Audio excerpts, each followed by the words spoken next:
Bitterroot Valley, Montana Territory. November 1881. When Henrik Voss began constructing what neighbors called his suicide stack, experienced frontiersmen shook their heads in disbelief. The Norwegian immigrant was building a chimney that seemed to violate every principle of safe heating they knew. Instead of a single straight flue, Voss created something that looked more like a maze inside his stone chimney, a series of deliberate bends, chambers, and what appeared to be intentional obstructions. "That man's going to burn his family alive," declared Thomas Hutchins, a mason who'd built 17 chimneys across 3 territories. "You don't play games with draft. Smoke needs a clear path up, not a damn obstacle course." But Voss, who'd learned his craft in the frozen mountains of Telemark, Norway, understood something about moving air through stone that his critics had never considered. He was building what locals derisively called a wind tunnel, a chimney designed not just to exhaust smoke, but to extract every possible unit of heat before releasing it to the sky. What separated genius from madness? In frontier Montana, the answer would come with the first hard freeze. If you're fascinated by forgotten engineering wisdom, hit that like button and subscribe, because this story reveals how our ancestors solved problems we're still struggling with today. The criticism began the moment Voss laid his foundation stones in late October 1881. While conventional chimneys of the era rose in simple, straight lines, designed purely to create draft and evacuate smoke, Voss's design incorporated features that seemed deliberately counterproductive. His chimney stack, built from local sandstone and river clay mortar, measured 32 inches square at the base instead of the standard 24. But it wasn't the size that drew ridicule.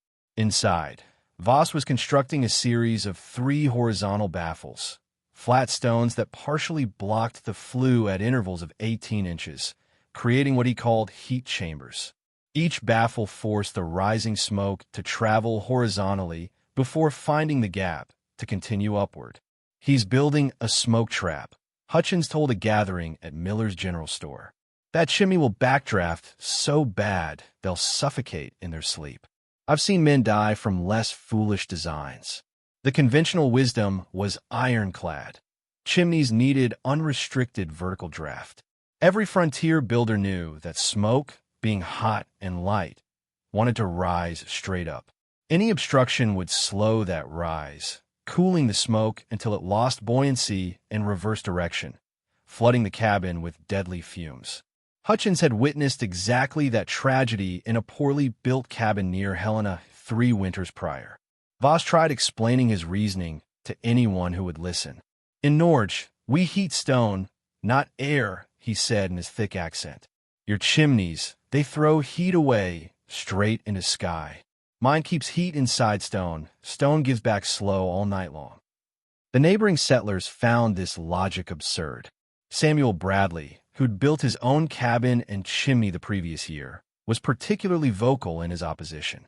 "When not in Norway, Henrik, Montana winters are different. You need fast draft, or you'll die of smoke poisoning before you freeze to death."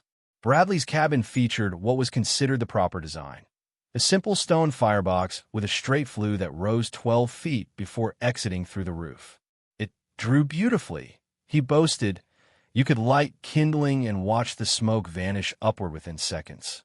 By contrast, Voss's design seemed almost intentionally inefficient, forcing smoke through a serpentine path that defied common sense.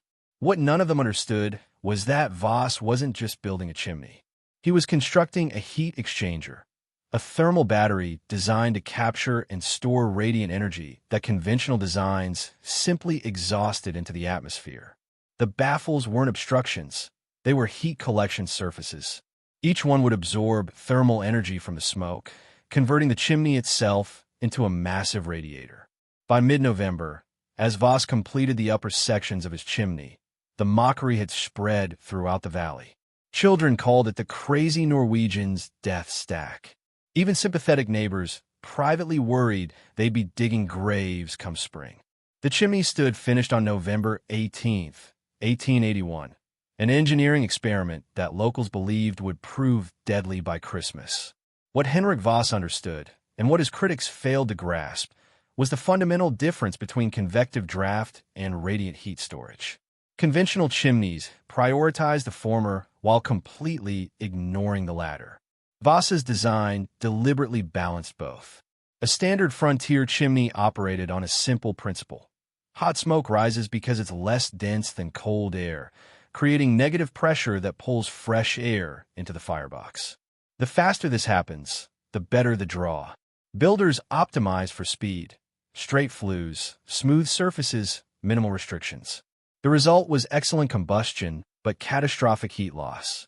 Temperature measurements from the era, recorded in builders' journals, suggest that smoke often exited chimneys at temperatures exceeding 400 degrees Fahrenheit, 204 degrees Celsius, representing enormous wasted energy.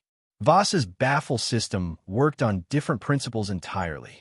Each horizontal stone shelf inside his chimney created what modern engineers would call a thermal impedance layer. As rising smoke encountered these obstructions, it was forced to slow down and travel horizontally, increasing contact time with the stone surfaces. This extended contact allowed heat transfer through conduction. The smoke surrendered thermal energy to the massive stones, which stored it and radiated it back into the living space. The three baffles created four distinct chambers, each progressively cooler than the one below. The lowest chamber, directly above the firebox, absorbed the most intense heat. Temperatures here likely reached 800 degrees Fahrenheit, 427 degrees Celsius or more. The second chamber operated around 600 degrees Fahrenheit, 316 degrees Celsius. The third near 400 degrees Fahrenheit, 204 degrees Celsius. And by the time smoke reached the final exit, it had been cooled to approximately 200 degrees Fahrenheit, 93 degrees Celsius. Still hot enough to maintain draft, but having surrendered roughly 75% of its thermal energy to the stonework. The physics was elegant. Stone has high thermal mass. It absorbs heat slowly but releases it even more slowly. Sandstone, which Voss used, has a specific heat capacity of approximately 0.92 kJ/kg degrees C. His chimney, containing roughly 1,800 pounds, 817 kilograms, of stone in the baffled section alone, could store enormous quantities of heat. Once saturated with thermal energy, this mass would continue radiating warmth for 8 to 10 hours after the fire died, providing overnight heat without burning additional fuel. But there was a crucial challenge: maintaining sufficient draft while slowing the smoke. Voss solved this through careful geometry. Each baffle blocked only 60% of the flue's cross-sectional area, leaving a 40% gap for smoke passage. This created a Venturi effect. The narrowed passage actually accelerated smoke flow through the gap, maintaining draw while maximizing surface contact. Additionally, Voss angled each baffle slightly upward toward the gap, ensuring that smoke naturally migrated to the exit point rather than pooling. The vertical spacing of 18 inches between baffles was equally calculated. This distance allowed sufficient chamber volume for smoke to slow and transfer heat without creating excessive back pressure. Too close, and the system would choke. Too far, and smoke would regain velocity before contacting the next baffle. Voss's spacing represented an intuitive understanding of fluid dynamics that would later be formalized in thermodynamic engineering texts. Samuel Bradley's conventional chimney, by contrast, operated like a thermal highway. Smoke raced from firebox to sky in under 3 seconds, carrying precious heat with it. To maintain comfortable cabin temperatures, Bradley needed to keep his fire burning continuously, consuming enormous quantities of wood. Voss's design inverted this equation. Burn hot for shorter periods. Let the stone do the long-term work. On November 22, 1881, Voss lit his first fire. Neighbors gathered nervously outside, expecting disaster. The initial smoke was sluggish. It took nearly a minute for the chimney to establish draw. "See?" Hutchins muttered. "No draft. He'll smoke himself out." But after 5 minutes, once the first baffle began absorbing heat, something remarkable happened. The draw strengthened dramatically. The heated stone created secondary convection currents within each chamber, actually enhancing the overall draft. The chimney pulled air through the firebox with surprising vigor, creating a clean, efficient burn. And the outer surface of the chimney, particularly the baffled section, began radiating gentle, consistent warmth throughout the cabin. By evening, with outdoor temperatures at 28 degrees Fahrenheit -2 degrees Celsius, Voss's cabin interior measured 67 degrees Fahrenheit 19 degrees Celsius, using a fire that had been out for 2 hours. The stone was still warm to the touch. Bradley's cabin, maintaining a similar temperature, required a fire that consumed wood continuously. The difference in fuel efficiency was immediately apparent, though its full implications wouldn't be understood until winter's true test arrived. December 19, 1881. A massive Arctic cold front descended on the Bitterroot Valley with lethal force. By dawn on December 20th, temperatures had plummeted to 22 below zero, -30 degrees Celsius, the coldest morning in recorded Montana Territory history to that date. Wind gusts exceeded 30 miles per hour, driving the wind chill to life-threatening levels. Livestock froze in their stalls.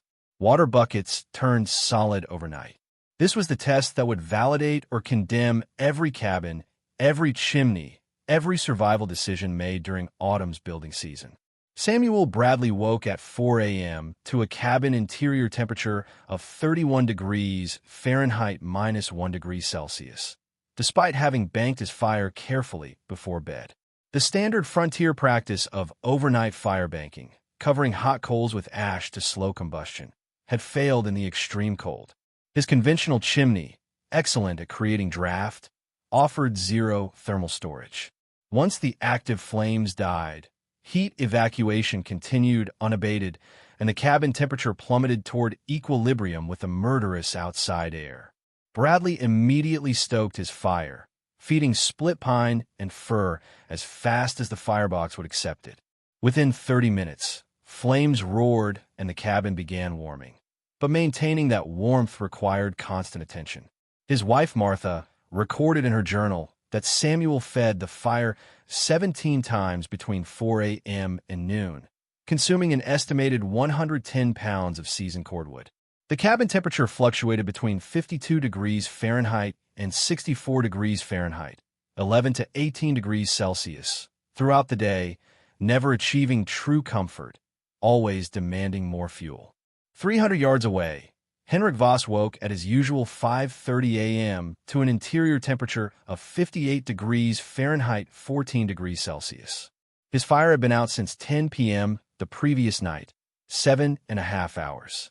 The massive stone chimney, saturated with stored heat, continued radiating warmth through the brutal cold. When Voss touched the chimney's baffled section, the stone felt warm, not hot, but noticeably above room temperature. He built his morning fire methodically, using the Norwegian method his father had taught him. Small, intensely hot fires that heated the stone quickly without wasting fuel. By 7 a.m., with 45 pounds of wood burned, his cabin interior reached 71 degrees Fahrenheit 22 degrees Celsius. He then allowed the fire to burn down completely by 9 a.m. and let the stone carry the heating load. Thomas Hutchins, the master mason who'd predicted Voss's death by smoke inhalation, was fighting his own desperate battle. His cabin, featuring a chimney he'd built himself with pride, consumed an estimated 140 pounds of wood that day, and his family still endured temperatures that never exceeded 59 degrees Fahrenheit 15 degrees Celsius. Hutchins's wife Hannah wrapped their infant daughter in every blanket they owned, terrified the child would succumb to the cold despite the roaring fire in the next room. By evening of December 20th, the temperature differential between cabins became impossible to ignore. Voss's cabin maintained 68 degrees Fahrenheit 20 degrees Celsius as darkness fell, having burned approximately 85 pounds of wood total since dawn. Bradley's cabin sat at 56 degrees Fahrenheit 13 degrees Celsius despite consuming 160 pounds of wood, nearly twice the fuel for significantly less comfort. Hutchins's results were even worse. The next morning, December 21st, brought no relief. Temperatures remained at 18 below zero, -28 degrees Celsius. This was when the true efficiency of Voss's design became mathematically undeniable. His overnight fire banking, combined with the chimney's thermal mass, kept cabin temperatures from dropping below 54 degrees Fahrenheit, 12 degrees Celsius, even during the coldest hours before dawn. Meanwhile, conventional cabins struggled to maintain 35 degrees Fahrenheit, 2 degrees Celsius, with bank fires, requiring emergency middle-of-night stoking that left families exhausted and fuel supplies dangerously depleted. If this forgotten engineering is blowing your mind, make sure you're subscribed and hit that like button. We're about to reveal exactly how the valley responded when the numbers became impossible to deny. Over the 3-day cold snap, December 19th to 22nd, careful records, maintained by Martha Bradley, who tracked fuel consumption religiously, revealed the shocking disparity. Voss's cabin consumed approximately 240 pounds of wood while maintaining superior comfort. Bradley's cabin consumed 430 pounds while achieving inferior results. Hutchins's cabin, the worst performer, burned through an estimated 475 pounds and still left his family shivering. The wood savings weren't just about convenience or economy. In frontier Montana, winter fuel supplies were finite. Every family cut and split a predetermined amount of wood during summer and autumn, then hoped it would last until spring. Burning wood at Bradley's rate meant running out by February, with 2 months of winter still ahead. Voss's efficiency meant his family would not only survive comfortably, but would have surplus fuel when others faced starvation and freezing. On December 23rd, as temperatures finally moderated to a merely brutal 4 degrees Fahrenheit minus 16 degrees Celsius, Samuel Bradley made the walk to Voss's cabin. He found the Norwegian splitting kindling outside, his chimney radiating gentle warmth even with no active fire inside. "I need to understand that chimney," Bradley said simply. "We're not going to make it to March at the rate we're burning." Voss invited him inside. The cabin was comfortably warm, 69 degrees Fahrenheit, 21 degrees Celsius, though the firebox contained nothing but gray ash. Bradley placed his hand on the baffled section of the chimney. The stone felt like a living thing, pulsing with retained heat. "How is this possible?" Bradley asked. Voss smiled. "In Norge, we say, heat the stone, not the sky. Your chimney is highway for heat, straight up, straight away. My chimney, it is trap for heat, catch it, hold it, give back slow." He tapped the stonework. "This stone, it remember the fire. All night, all day it remember." By early January 1882, Henrik Voss's cabin had become the unofficial laboratory of the Bitterroot Valley. Settlers arrived with measuring devices, crude thermometers, tally sticks for wood consumption, pocket watches for timing, determined to understand the mechanism behind the impossible efficiency. Thomas Hutchins, swallowing considerable pride, spent 2 full days documenting the chimney's operation. What he discovered challenged every principle he'd learned during 17 years of frontier masonry. The measurements were precise and damning to conventional wisdom. When Voss burned a standard fire, approximately 30 pounds of split pine burned hot over 90 minutes. The temperature change told the whole story. Conventional chimney, Bradley's cabin interior temperature rise of 8 degrees Fahrenheit, 4 degrees Celsius during active burning, with temperature beginning to drop within 15 minutes of fire extinction. After 3 hours, the cabin returned to near baseline temperature. Total heat retention, essentially zero. Voss's baffled chimney. Interior temperature rise of 12 degrees Fahrenheit, 7 degrees Celsius during active burning, but with a crucial difference. Temperatures continued rising for 45 minutes after the fire went out, reaching peak warmth nearly an hour post-extinction. After 3 hours, the cabin had cooled only 4 degrees Fahrenheit, 2 degrees Celsius from peak. After 6 hours, still 6 degrees Fahrenheit, 3 degrees Celsius above baseline. The stone was still releasing stored energy. The efficiency implications were staggering. Voss achieved approximately 180% of the heating effect per pound of wood compared to conventional designs. Or, viewed differently, he could maintain equivalent comfort using 56% of the fuel, effectively cutting his wood consumption in half. But the revelation went deeper than mere numbers. Hutchins began to understand the fundamental error in conventional frontier chimney design. "We've been building for draft," he said, examining Voss's baffles by lantern light. "Just draft. We thought that's what mattered. Get the smoke out fast, keep the fire burning clean. But we never thought about where the heat goes." Voss nodded. "In old country, in mountains, wood is precious. Cannot waste. So we learn, catch heat before it escape. Stone is like," he searched for the English word, "like bank. You put heat in, stone save it, give back later when you need." Word spread rapidly. By mid-January, settlers from as far as 50 miles away made winter journeys to examine the Norwegian's chimney. Some arrived skeptical, assuming exaggerated rumors. They left believers, their hands pressed against stone that radiated impossible warmth from fires long extinguished.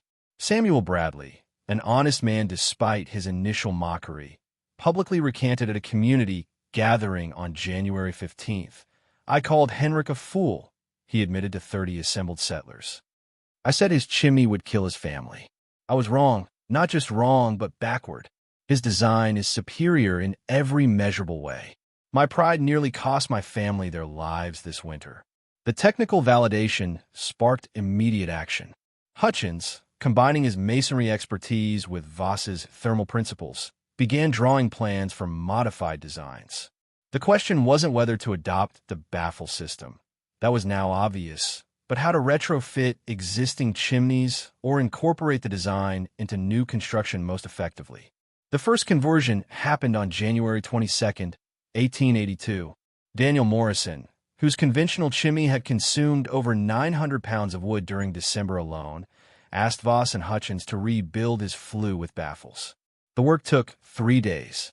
Morrison reported immediate results. His wood consumption dropped by an estimated 47%, and cabin temperatures rose by an average of 8 degrees Fahrenheit, 4 degrees Celsius with the same burning schedule. By late February 1882, 9 cabins within the immediate valley had either retrofitted their chimneys or built new ones incorporating Voss's principles. Each reported similar efficiency gains, with savings between 42% and 54%, improved overnight heat retention, more stable interior temperatures, and dramatically reduced labor, fewer trips outside for firewood in deadly cold, less frequent fire tending. The social shift was equally profound. Voss, who'd endured months of ridicule and social isolation, was suddenly the valley's most respected builder. Settlers sought his advice on everything from cabin placement to firebox geometry. Hutchins, to his credit, became Voss's most vocal advocate, teaching other masons the baffle technique and giving full credit to its Norwegian origin. The economic impact rippled through the community. Families with baffled chimneys entered spring with surplus cordwood, a valuable commodity that could be sold or traded. Those with conventional chimneys had exhausted supplies and faced expensive purchases from commercial woodcutters. The fuel savings translated to fewer days spent in dangerous cold cutting additional wood, reducing frostbite injuries and cold-related illnesses. Martha Bradley's meticulous records, shared at a community meeting in March 1882, provided the final mathematical proof. Comparing December through February fuel consumption, Bradley cabin, conventional 1,340 pounds wood consumed, average temp 59 degrees Fahrenheit, 15 degrees Celsius. Voss cabin, baffled 680 pounds wood consumed, average temp 68 degrees Fahrenheit, 20 degrees Celsius. The efficiency was undeniable. 49% less fuel, 15% more warmth. In frontier survival terms, this wasn't just engineering. It was the difference between making it through winter and not making it at all. The spring of 1882 brought an unexpected influx of visitors to the Bitterroot Valley. News of the Norwegian heat chimney had spread through Montana territory via merchant networks, trapper gossip, and mining camp conversations. Settlers preparing to build new homesteads arrived specifically to study Voss's design before breaking ground on their own cabins. Thomas Hutchins, who'd transformed from critic to chronicler, began keeping detailed construction notes. His journal, preserved in Montana Historical Society archives, contains precise drawings of baffle angles, spacing calculations, and stone selection criteria. Hutchins wrote in March 1882, "I have built chimneys for 17 years and thought I knew the craft. Voss showed me I understood only half, the half that removes smoke. I never understood the half that captures heat. This is the difference between competence and mastery." By 1884, an estimated 43 chimneys across western Montana Territory incorporated some variation of Voss's baffle system. The design diversified as builders experimented. Some used 2 baffles instead of 3, others adjusted spacing for different cabin sizes. A few incorporated metal plates to enhance heat transfer. But all shared the core principle: interrupt rising smoke to capture thermal energy before it escapes to atmosphere. The technique spread beyond Montana. Norwegian and Swedish immigrants in Minnesota, Wisconsin, and the Dakota Territory adapted similar designs, often combining Voss's principles with their own cultural knowledge of masonry heaters. By the 1890s, what became known as thermal mass chimneys appeared in builders' manuals and homesteading guides, though few credited Voss by name. What makes this story significant isn't just the engineering. It's what the engineering reveals about dismissed knowledge. Henrik Voss arrived in Montana, carrying centuries of Scandinavian cold-weather survival wisdom, refined through generations of families heating homes in some of Earth's harshest climates. American frontier builders, despite their resourcefulness and courage, had developed techniques optimized for different conditions and priorities. Neither approach was inherently superior, but the frontier prejudice against foreign methods nearly prevented a breakthrough that saved lives and resources. The mockery Voss endured wasn't malicious. It stemmed from the dangerous frontier assumption that local knowledge always trumped outsider expertise. Samuel Bradley, Thomas Hutchins, and their peers weren't stupid men. They were experienced builders applying principles that worked adequately in their context. But adequate kills people in 22 below zero cold.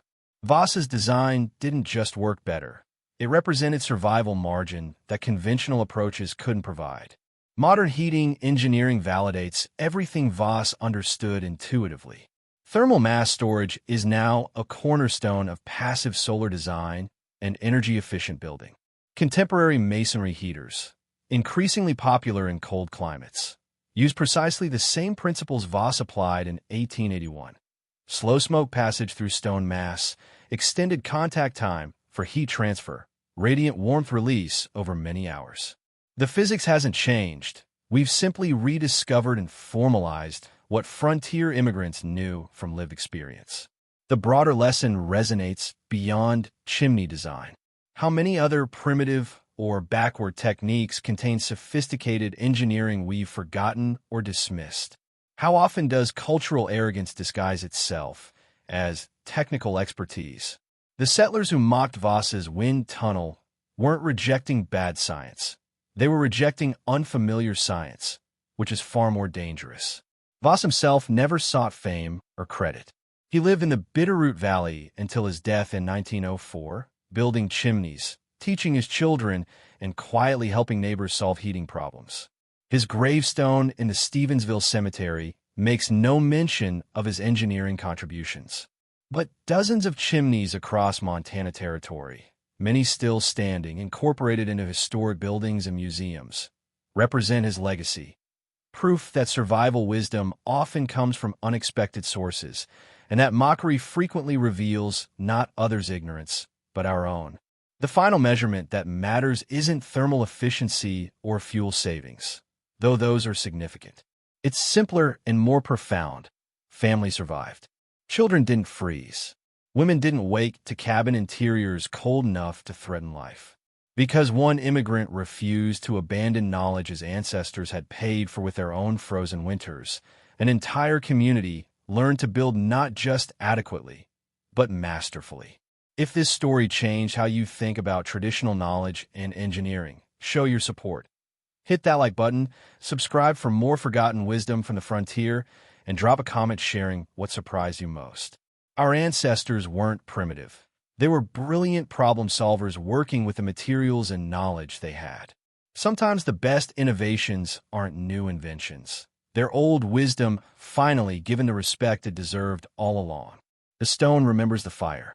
And we should remember the builders who understood that simple truth when others saw only impossible foolishness.